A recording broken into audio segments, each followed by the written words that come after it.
संजय के वटाव का हार्दिक स्वागत करता है।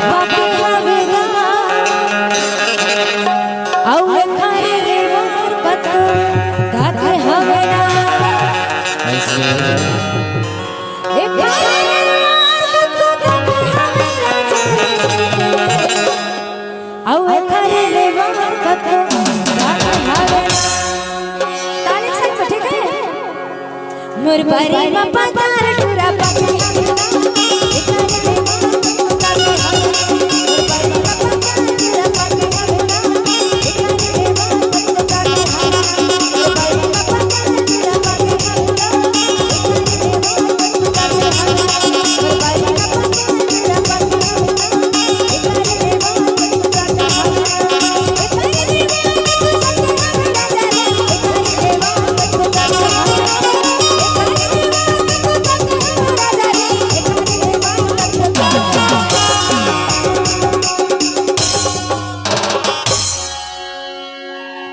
मैं जब से आया तब से कहा तुम्हारे बारे में पता संजय के वटाव का हार्दिक स्वागत करता है। चलो चलो पर जोरदार ताली संग में के खर से लेना है पता लाल लाल वाले से नहीं पता पीली रंग वाले से लेना है ना चलो एक बार जोरदार ताली संग में और कैसे ताली मोर बारे में पता तेरा पता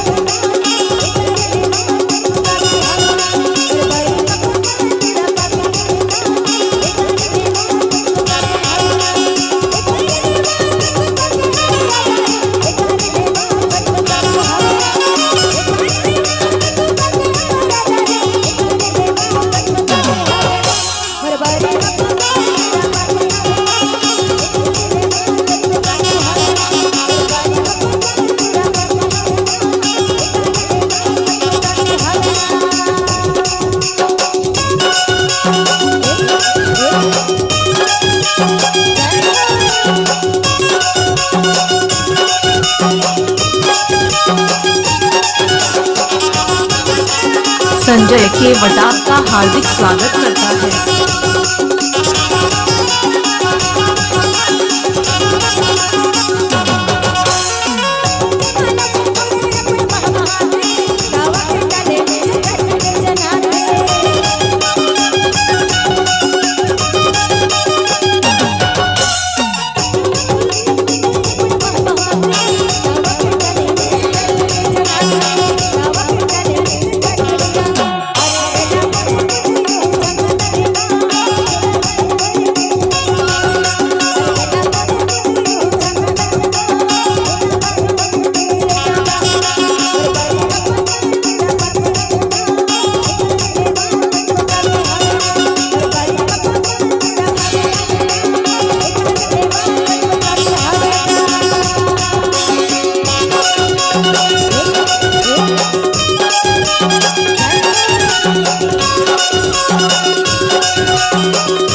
संजय के वटाव का हार्दिक स्वागत करता है।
संजय के वटाप का हार्दिक स्वागत करता है।